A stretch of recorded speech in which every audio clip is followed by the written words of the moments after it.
अगर आपको अपनी लाइफ में सक्सेस चाहिए, अपनी कैरियर में सक्सेस चाहिए, अपनी लाइफ में हैप्पीनेस चाहिए, abundance चाहिए, abundance not only in the form of money, in form of wisdom, in form of love, affection, in form of everything, every field, तो you have to be in this spirituality. ये कोई ऐसी चीज़ नहीं है जो एक myth है कि अपनानी है. No, after attaining 5 to 10 years of life, anyone can be spiritual. वो एक समय होता है जब 10 साल से छोटा बच्चा है तो उसको थोड़ा सा आपको initially they don't need it, क्योंकि वो स्पिरिचुअल ही होते हैं जी. लेकिन हमारी सारी जो प्रॉब्लम शुरू होती हैं उस एज के बाद से शुरू होती हैं, और ज़्यादा 5 years के बाद.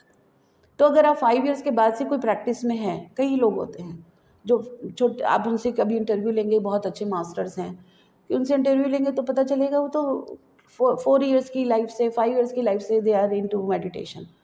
तो उन्होंने वो जो गेन किया है, it is beyond anything, beyond any explanation. Doctor Kent का एक कॉन्सेप्ट उन्होंने दिया था कि जो माइंड होता है बेसिक रूट कॉज है, ठीक है. और हमारी होम्योपैथी में हम जो मेडिसिन भी पेशेंट को देते हैं, एक होलिस्टिक अप्रोच के साथ चलते हैं, और उसमें प्रायोरिटी हमारी रहती है मेंटल सिम्टम्स को. क्यों? क्योंकि साइकोसोमेटिक डिसऑर्डर्स आर प्रिवेलिंग. अगर आप, और साइकोसोमेटिक मतलब साइकोलॉजिकल इश्यूज या कुछ deviations from normal health, mental health से होता है, जैसे ही टू स्टार्ट फिजिकल डिसऑर्डर्स. तो दीज आर कॉल्ड साइकोसोमेटिक, जिनका बेसिक रूट कॉज है साइकोस. वैसा ही जैसे कि जैसे मैं एक डॉक्टर हैं, मुंबई में प्रैक्टिशनर थे, ही इज़ नो मोर. तो उन्होंने एक बुक लिखी थी और हमने उनके सेमिनार्स भी काफ़ी अटेंड किए थे. तो उन्होंने पूरे अपने बॉडी के लेयर्स को 7 लेयर्स में डिवाइड किया था, ऑर्गन्स फॉर्म में, और 7 layers of from superficial to bottom, deepest. तो सुपरफिशियल, अभी मैं सारे लेयर्स नहीं बता रही हूँ, बट सुपरफिशियल वाज स्किन, है ना, and deepest layer was mind and emotions and mental health. तो उसके अकॉर्डिंग ही वो ट्रीटमेंट देते थे. और उन्होंने कहा था जैसे कैंट्स के 12 ऑब्जर्वेशन हैं कि वो हमें गाइड करते हैं कि हमारी जो वे ऑफ ट्रीटमेंट है सही जा रहा है कि नहीं, उस सही डायरेक्शन है कि नहीं. एग्जैक्टली वो 7 लेयर्स भी उसी फॉर्म में है कि आपकी कोई डिजीज़ किस लेवल पे है, हार्ट लेवल पे है, आपके गैस्ट्रिक लेवल पे है, या फिर आपके मेंटल लेवल पे. तो उसका direction from more important organ to less important organ की तरफ होना चाहिए. तो same is in spirituality. 7 chakras होते हैं, देर आर 7 चक्रास. आप अगर उसके पे जाएंगे तो जब मैंने वो स्पिरिचुअलिटी में आई तो I was so astonished to see कि कितना सिमिलैरिटी, कितना, और उसकी वजह से हमारा कॉन्सेप्ट यही है. तब मुझे समझ आया मेरा होम्योपैथी में आने का रीज़न. तो यूनिवर्स, और जो आप जिसको भी हायर पावर समझ लें, जो सोर्स एनर्जी है, आपको जिस दिशा में जहाँ चलना होता है वहाँ आपको सेट कर देती है, अगर आप सही चल रहे हो. बिल्कुल. This is called alignment. ये भी एग्जाम्पल है अलाइनमेंट का. जी मैम, ऐसी कोई प्रैक्टिस जो स्टूडेंट लाइफ में बच्चों को करनी चाहिए जिससे वो स्पिरिचुअल हेल्थ से और जुड़ सकें और अपनी लाइफ को हेल्दी वे में जी सकें? बिल्कुल. मैं जब भी लेक्चर देती हूँ, फर्स्ट लेक्चर मेरा इसी पे होता है. और अभी जो हमारी यूथ होती है, जैसे आप नीट देकर आते हो, तो स्ट्रेस लेवल अनलिमिटेड है, ये हमें भी पता है. और नॉट ओनली इन नीट, बाकी जितने भी कॉम्पिटिटिव एग्जाम्स हैं, कोई भी फील्ड ऐसी नहीं है जहाँ पर आपको मेहनत नहीं करनी है. उससे जनरेट होता है स्ट्रेस, एंग्जाइटी, कॉम्पिटिटिव फीलिंग्स आती हैं. उसके बाद अगर सक्सेस मिल गई तो गुड, नहीं मिली तो एक डिप्रेशन की फीलिंग आती है, एक अपना सेल्फ एस्टीम कम होता है. तो इतनी सारी चीज़ें डेवलप होती हैं. तो हमारे पास एक ऐसा टूल है जो हमारे पास है, वो है मेडिटेशन. और अगर हम इस बात को समझते हुए इनिशियल लेवल पे, आज जब शुरू कर दो तभी है, कोई देर नहीं हुई, बहुत देर से अच्छा है आज से शुरू करो.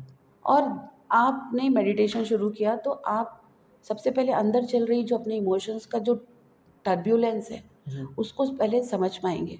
अभी हम इतने थॉट्स चल रहे होते हैं हमारे माइंड में कि हम एक्चुअली में खुद ही नहीं समझ पाते, या कंफ्यूज रहते हैं कि हमारे एक्चुअल थॉट क्या है, हम चाहते क्या है. हमें पता ही नहीं होता. हमें गुस्सा आता है तो हम रोने लगते हैं, हमें बहुत खुशी होती तो हम रोने लगते हैं, है ना? और हम बहुत इरिटेटेड हैं तो हम गुस्सा करते हैं। जी। हमें अपने इमोशंस ही नहीं पता है हम्म, कि हमें हो क्या रहा है। जी। अगर हमें पता चल जाए हम इस वक्त मुझे गुस्सा आ रहा है तो मैं गुस्सा ही कर लूँ। बिल्कुल। अब मुझे पता चले मुझे बहुत हैप्पीनेस है तो मैं हैप्पी हो जाऊँ बिल्कुल। उस समय में। लेकिन हम क्या करेंगे, हैप्पी हो रहे हैं, अरे यार लेकिन दूसरी चिंताएं ले आएंगे तो हम हैप्पी भी ठीक से नहीं हुए, हमारा मिक्स्ड इमोशंस हो गया है। तो इस मिक्स्ड इमोशंस को साफ करने के लिए, क्लैरिटी में रखने के लिए you need meditation and it can be start, you can start it at any level of your life. जी। स्टूडेंट लाइफ के लिए तो इट इज़ अ ब्लेसिंग। जी। मैम, तो कई लोग बोलते हैं कि मेडिटेशन जब आप कर रहे हैं तो जो थॉट आ रहे हैं आपके माइंड में वो आने दीजिए, और वहीं दूसरे लोग बोलते हैं कि नहीं, आपको एक किसी चीज़ पे कंसंट्रेशन करना है। तो किस तरीके से मेडिटेशन किया जाए जो ज़्यादा बेनिफिशियल होता है? बहुत सारी पद्धतियाँ हैं, बहुत सारे तरीके हैं। जी। जो मैंने प्रैक्टिस की है वो है आनापानासति। जी। उस मेंटल हेल्थ में स्ट्रेस भी आता है, एगोनी आती है, एंग्जाइटी आती है, फियर आता है। There are lots of symptoms जिनको हम इन इमोशंस और फीलिंग्स को हम होम्योपैथी में भी कितनी वैल्यू देते हैं। सेम इन स्पिरिचुअलिटी, आपके इमोशंस और फीलिंग्स का ही सारा खेल है। अगर आपने अपने इमोशंस और फीलिंग्स को समझ लिया और कहाँ पर क्या इशू है उसको समझ कर उसको उसकी हीलिंग कर ली, you will get healing in your physical level also. यहाँ पे आप स्पिरिचुअल मतलब क्या, मेंटल में इमोशंस एंड फीलिंग्स। आपने इमोशनली अपने आप को हील किया, आप फिजिकली हील होने चले जाएंगे। एक छोटा सा एग्जांपल देती हूँ, जैसे हमारे यहाँ स्किन एलिमेंट्स होते हैं, हम उनको क्या कहते हैं, हम कोई अगर स्किन एलिमेंट्स के साथ आते हैं तो हम उनको उसको ट्रीट नहीं करते हैं directly. We take case taking of holistic approach के साथ we take from top to bottom, right, जी। From hair to toe. तो और एक एक उसके सिम्टम्स, उसके इमोशंस, उसकी फीलिंग्स, उसके मोडालिटीज़ सबको हम कवर करते हैं। जी। तो स्किन, वो अगर आप एक जनरल कॉन्सेप्ट से सोचे तो स्किन की प्रॉब्लम है, दिख रही है, आप उसको ठीक कर दो। बिल्कुल। हम उसको ठीक करते ही नहीं है। डॉक्टर हैनीमैन का भी कॉन्सेप्ट है मियाज़म में कि स्किन अगर का सिम्टम है तो it is projecting mother root cause जो अंदर है एम्बेडेड, और वो अपने आप को स्किन एलिमेंट के फॉर्म में दिखा रहा है आपको। तो अगर आपने उस इंडिकेशन को ही हटा दिया, सप्रेस कर दिया, तो वो जो रूट कॉज तक आप नहीं पहुंच पाएंगे। जी। सेम इन स्पिरिचुअलिटी, हमको अचानक बहुत किसी बात पे बहुत गुस्सा आ जाता है, किसी ने आपको बॉडी शेविंग कर दी, किसी ने हमको कोई ऐसी बात बोल दी जो नॉर्मली सब दूसरे लोगों का रिएक्शन अलग आएगा, तुम्हें बहुत तेज़ गुस्सा आ गया। तो ये गुस्से को ना देखें, उसके पीछे क्या कारण है, अगर हम उस तक पहुंच सकें तो आपके ये डिसऑर्डर्स हील होंगे। और गुस्से की वजह से और जो जो चीज़ें अंदर डिजीजेस पनप रही हैं, you may be towards cardiac diseases, और स्ट्रेस से होगा तो डायबिटिक हो सकते हैं, और मैनी मोर डिजीज। तो बेसिकली रूट कॉज तक पहुंचने के लिए, जैसे होम्योपैथी का हमारा कॉन्सेप्ट है, I have gone through all those concepts. तो मुझे तो इस तरह समझ आया कि spirituality and homeopathy goes parallel. तो कई लोग बोलते हैं कि मेडिटेशन जब आप कर रहे हैं तो जो थॉट आ रहे हैं आपके माइंड में वो आने दीजिए, और वहीं दूसरे लोग बोलते हैं कि नहीं, आपको एक किसी चीज़ पे कंसंट्रेशन करना है। तो किस तरीके से मेडिटेशन किया जाए जो ज़्यादा बेनिफिशियल होता है? बहुत सारी पद्धतियाँ हैं, बहुत सारे तरीके हैं। जी। जो मैंने प्रैक्टिस की है वो है आनापानासति। जी। बेसिकली ज़्यादातर जितने मेडिटेटर्स हैं, मैक्सिमम मैंने अब तक जितने भी लोगों का सुना और जाना है, सब सांस के साथ ही आपको जुड़ने बोलते हैं। आप थॉट्स और कि इससे जुड़ो, उससे जुड़ो, उसको फोकस करो, कुछ मत करो। जी। हाँ, सांस पे फोकस करो, कैसे सांस आती है, कैसे सांस जाती है। और बैठे हो आप, जैसे बैठे हो बैठो, आप चेयर में बैठे हो, क्रॉस कर लो अपने हैंड्स और लेग्स, बैठो, जस्ट ध्यान दो अपने inhalation and exhalation, that's all. जो थॉट आ रहा है वो आपको, जैसे ही थॉट आएगा आपका माइंड इधर उधर जाएगा, तब आपको एकदम अवेयरनेस आएगी तुरंत ही, फिर मैं सोचने लगा, फिर वापस सांस पे आ जाओ। ऐसा होगा शुरू में, बार बार सांस से हट के वापस थॉट्स पे चले जाओगे, फिर थॉट से वापस सांस पे आ जाओ। धीरे धीरे सांस पे रहना ज़्यादा शुरू हो जाएगा। ज़्यादा देर आप सांस के साथ रहोगे और थोड़ी देर बाद आप भूल जाओगे कि आप सांस सोच क्या रहे थे और आपकी सांस क्या चल रही है। That will be your deep meditation. फिर स्टार्ट होगी आपकी जर्नी। उसके लिए एटलीस्ट 40 डेज आपको प्रैक्टिस चाहिए, जी। हर किसी को। मैम, जैसे हिंदू धर्म में होता है कि पूजा पाठ वगैरह होता है, हनुमान चालीसा वगैरह होता है, तो अगर कोई पर्सन हनुमान चालीसा कर रहा है या पूजा पाठ कर रहा है, उसको भी मेडिटेशन की रिक्वायरमेंट है कि वहाँ से फुलफिल हो रही है? यहाँ मेरा बहुत अलग कॉन्सेप्ट है और जी। शायद बहुतों को नहीं भी अच्छा लगे, जी। लेकिन ये पहले मैं भी इसी लूप में थी। लेकिन जब से मुझे ये विज़डम मिला है कि एक छोटी सी आपको एक एग्जांपल दूंगी। जी। बटरफ्लाई का जो लाइफ साइकिल होता है, इट इज़ कैटरपिलर जी। इनिशियली, और अपने दूसरे स्टेजेस से निकल के इट बिकम्स बटरफ्लाई। बटरफ्लाई। अब बटरफ्लाई को कैटरपिलर जो है वो बटरफ्लाई की पूजा कर रहा है, हुँ। बटरफ्लाई को बोल रहा है तुम स्वामी, हुँ। और मैं तो मूर्ख हूँ, हुँ। मैं छोटा सा तुच्छ हूँ। हुँ। हुँ। तो बटरफ्लाई विल से कि पागल है, हुँ। मैं तो ही सही। हूँ। हाँ। तू तू डेवलप नहीं हुआ था, हुँ। तो तुझे बोध नहीं था, तुझे हुँ। पता नहीं था। हुँ। हुँ। अब तुम डेवलप हो गए हो तो I am butterfly, you are butterfly. हुँ। हुँ। तो मेरा मतलब ये स्टेज है। जी। तो puja part is like that. जी। हम भगवान को माने, अल्लाह को माने, जी। क्रिश्चियनिटी को माने, एनीवे जी। आप किसी हायर सोर्स को मानते हैं, वो मानिए, इट्स ओके। लेकिन आरती कर रहे हैं, दिया जला रहे हैं, व्रत रख रहे हैं, पूजा भूखे रह रहे हैं, और किसी इच्छा की जी। कि मेरा ये पूरा हो जाए, ये। तो एक्चुअली ये इट इज़ नॉट कहीं रिकमेंडेड है नहीं। ये थोड़ा जी। सा डिस्टॉर्ट हो गया विद टाइम। जैसे हम भगवत गीता को बहुत लोग मानते हैं हम जी। सनातन में, तो कृष्ण जी ने भी ये कहा, भक्ति करने को उन्होंने बोला है। जी। उन्होंने मेरी पूजा पाठ करने नहीं नहीं बोला है, बोला। उन्होंने कहा भक्ति करो। What ji. इज़ भक्ति? आप भगवान के साथ ऐड हो गए, आप उनको, और जब ऐड हो जाओगे तो अलग नहीं मानोगे, और जब बिल्कुल। अलग नहीं मानोगे हुँ। तो फिर पूजा क्यों करोगे? हुँ। You will talk to them बिल्कुल। With love and compassion. बिल्कुल। तो जब ये सब क्यों होता है पता है? क्योंकि हम अपने आप को बहुत छोटा समझ कर चलते हैं, ह्यूमन बीइंग्स। हुँ। हुँ। तो ये इसके पीछे बहुत सारे रीज़न्स हैं। जैसे अभी हमने डिजीज़ेज़ पे बात कर रहे थे जी। कि जो भी हमारे आज जो हमारे माइंड में चल रहा है, ये आज का नहीं है। ये बहुत समय से इकट्ठा होता चला गया, इकट्ठा, और हमने एक अपने बारे में धारणा बना ली हुँ। कि हम बहुत छोटे हैं, जी। हमारे में पास पावर नहीं है। तो वो कैटरपिलर बने हुए हैं जी। हम बटरफ्लाई बन नहीं रहे। हुँ। और ये मेडिटेशन से तुम्हें बटरफ्लाई होने का बोध होगा। हुँ। और जब रेगुलर मेडिटेशन करोगे, हुँ। तो जब तुम खुद बटरफ्लाई हो देख लोगे, हुँ। तो तुम फिर ये कैटरपिलर होकर हुँ। भगवान या किसी से मांगने वाली कंडीशन खत्म हो जाएगी। You hmm. Are the doer, you are the giver, you are the hmm. Creator. तो वो कंडीशन से निकल जाओगे। जी। That's why meditation is needed. Minimum आपको आपकी एज के अकॉर्डिंग, जितनी भी आपकी एज है उतने मिनट्स जी। मेडिटेशन करना चाहिए डेली। जी। और 40 डेज़ की साइकिल एक कंप्लीट होनी चाहिए जी। To get that level of consciousness. मतलब जी। जब हम मेडिटेशन में जाते हैं तो हम एक कॉन्शियसनेस पे होते हैं। जैसे अभी तुम एक कॉन्शियसनेस पे हो, एक लेवल होती है, मैप ऑफ कॉन्शियसनेस होता है। जी। कई साइकेट्रिस्ट एंड बहुत बड़े बड़े डॉक्टर्स एंड स्टॉलवर्ड्स ने इस पे रिसर्चेस भी किए हैं और मैप्स भी दिए हैं। एक मैप ऑफ कॉन्शियसनेस भी है जिसमें अलग अलग लेवल वाइब्रेशंस बताता है। तो अगर इस समय मैं एंगर में हूँ तो मैं किस वाइब्रेशन में हूँ, हुँ। मैं अगर बहुत हैप्पी हूँ तो मैं किस वाइब्रेशन में हूँ, मुझे किसी से लव एंड कंपैशन फील हो रहा है या मैं उस फीलिंग में हूँ तो मैं किस वाइब्रेशन में हूँ। ऐसे नीचे से लेके ऊपर तक वाइब्रेशंस के लेवल हैं। जी। तो आप मेडिटेशन करके धीरे धीरे अपनी मेडिटेशन करके कॉन्शियसनेस की लेवल बढ़ाते चले जाते हैं और ये जी। अपने आप बढ़ती चली जाती है। आपको कुछ नहीं करना है, यू जी। Just have to sit and meditate. Meditate. And meditate कैसा? सिर्फ सांस पे ध्यान दो, हुँ। कोई रॉकेट साइंस नहीं है। लेकिन इससे आप क्या अचीव कर सकते हो?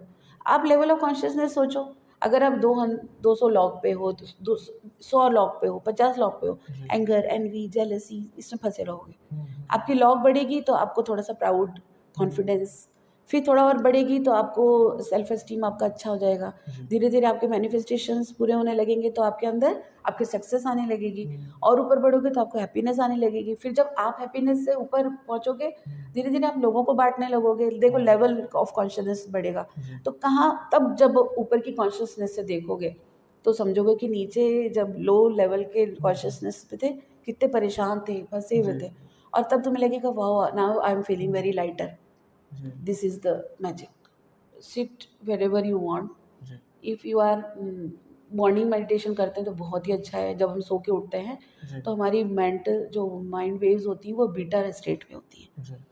जब हम बहुत ज़्यादा थॉट्स में घुसे होते हैं, डे टाइम में ये हो गया, अचानक काम आ गया, बहुत सारा प्रोजेक्ट मिल गया, एग्ज़ाम है, स्ट्रेस है, तो अल्फ़ा स्टेट में चलता है हमारा माइंड। जी लेकिन जब हम सो के उठते हैं ना पीस से ऊपर, तब बीटा स्टेट में होता है। उस समय आप मेडिटेशन करेंगे तो you will go like this. जी तो वो एक बेस्ट है। अदरवाइज़ सोने के पहले कर लो, जी या जब भी करो, जब आपकी बॉडी में अच्छी एनर्जी फील हो रही हो, आप बहुत ज़्यादा थके हुए ना हो और आपको अच्छा लग रहा है, जी मतलब you can do, energy level is okay. जी अपनी कंफर्टेबल सिचुएशन में बैठें, जैसे आप अभी बैठे हो, तो cross your hands like this, जी फिंगर्स से लेग्स को भी क्रॉस करो। बेड में बैठ के करना चाहते हैं तो पालती मार लीजिए, जैसे अपन लैप ऐसे क्रॉस करते हैं, हैंड्स को क्रॉस करके अपने सामने रख लीजिए लैप पे। क्लोज योर आइज, स्पेक्स नहीं पहनिए, हटा लीजिए। स्ट्रेट अपनी जो स्पाइनल कॉर्ड है इसको स्ट्रेट रखिए and just start any meditation music और guided meditation. There are lots and lots of meditation. जी और अगर आप इंटरेस्टेड होंगे तो मैं आपके चैनल के थ्रू ही, एक मेडिटेशन है हमारे, जी जो मैंने एक संस्था ज्वाइन की हुई है, वर्ल्ड पीस फाउंडेशन। जी तो हमारे जो गुरु हैं विशाल अवतार जी, तो जी उन्होंने एक मेडिटेशन का स्लॉट दिया हुआ है जी हर बिगिनर के लिए, दैट आई कैन शेयर। तो जो भी बिल्कुल बच्चे हों, कोई भी हो, एनी जी व्यूअर, कोई भी कर सकता है। और जी ये मेडिटेशन किसी धर्म का नहीं है। ओके मेडिटेशन, उसमें कोई आपको नीड नॉट टू मंत्र जाप ऑफ एनी गॉड और समथिंग। आप भगवान में मानते हो तो अल्लाह में मानते हो, तो आप क्रिश्चियनिटी में मानते हो, मेडिटेशन कर सकते हैं। जी ये किसी पंथ से या धर्म से जुड़ा हुआ नहीं है। जी इट इज़ फॉर सोल, और सोल सबकी एक है। बिल्कुल। जैसे होम्योपैथिक हीलिंग है, उसमें स्पिरिचुअल हीलिंग कैसे ऐड ऑन करती है, कैसे उसको और एनहांस करती है किसी डिसीज़ को रिमूव करने में? जैसे अपन ने शुरुआत में ही बात की थी कि हम जब मेंटल हेल्थ, हमारी कोई भी मेडिसिन सिलेक्शन होता है, जब आप रिपर्टरी हमारी एक सब्जेक्ट होता है, तो हम जब हम केस टेकिंग करते हैं, फिर हम उसका एक होलिस्टिक, एक पूरा एक पिक्चर बनाते हैं, जी ठीक है। फिर उस सारे सिम्टम्स को एलिमिनेट, मतलब जो इम्पॉर्टेंट पेक्यूलियर सिम्टम्स हैं उनको अलग करते हैं, जी कॉमन सिम्टम्स को हम अलग करते हैं।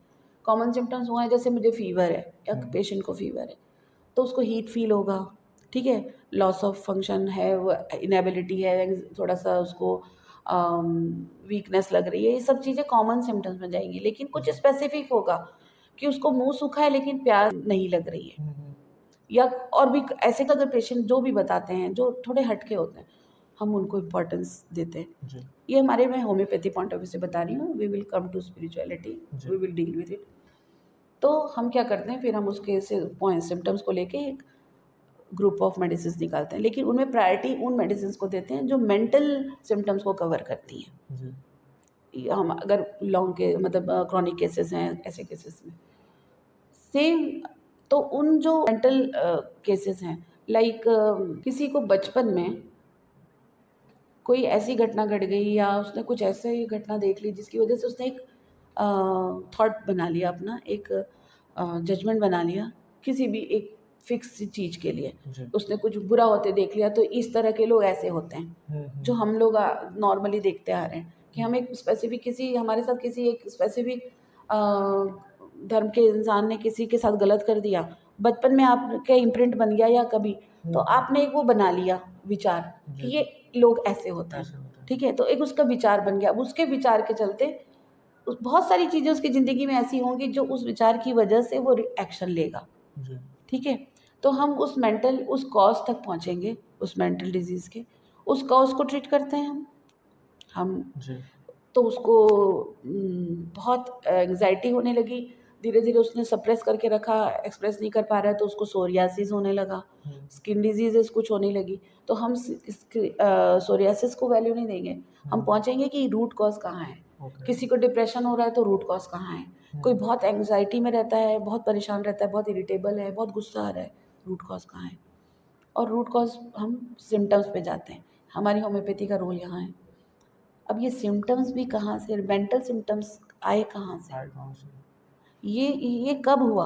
हम्म तो कई मैंने ऐसे हिप्नोथेरेपिस्ट भी देखे हैं जो होम्योपैथ हैं, और उन्होंने हिप्नोथेरेपी को भी इंक्लूड कर लिया, और वो पेशेंट को हिप्नोटाइज करके, जिसको हम मेडिटेशन में आप ये भी कर अचीव करते हो, जी उसमें आपको कोई दूसरा हिप्नोटाइज़ करता है हिप्नोथेरेपी में, और वो पूछते हैं आपके बैक आपके एज में ले जाते हैं कि आज से 10 साल पहले, आज से आपकी 5 इयर्स की एज, 2 इयर्स की एज तक भी ले जाते हैं और पता करते हैं कि किस एज में आपके साथ कोई ऐसी घटना घटी जिसकी वजह से आपके साथ ये हो रहा है। और जब उसके अकॉर्डिंग मेडिसिन मैच करके, हम मेडिसिन को जब मैच करते हैं, उससे वो क्रॉनिक से क्रॉनिक और इरिवर्सिबल केसेस भी कई ऐसे रहे जिनके लिए उम्मीदें ही नहीं थी और वो ठीक हुए। तो दीज मिरेकल्स हैव हैपेंड।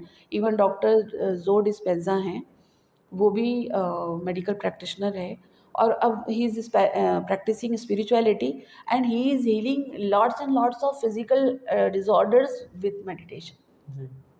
तो इस तरह से हम होम्योपैथी का तो हमारा कॉन्सेप्ट ही इतना है कि वी डेफिनेटली बिलीव, क्योंकि अगर दूसरे सिस्टम ऑफ होता है वहाँ पे फिजिकल बॉडी को बहुत इंपॉर्टेंस दिया जाता है, बट हम बीइंग होम्योपैथ हमें पता है कि इमोशंस की क्या वैल्यू है, हम इमोशंस को भी ऐड करते हैं। हम सिर्फ फिजिकल डिजीज़ को ही सब कुछ मानकर ट्रीटमेंट नहीं करते। तो हमारे लिए स्पिरिचुअलिटी बहुत फैमिलियर है, बड़ा अपना सा है। तो ऐसा लगता है ये मेरी ही पैथी का पार्ट है, दिस वे वी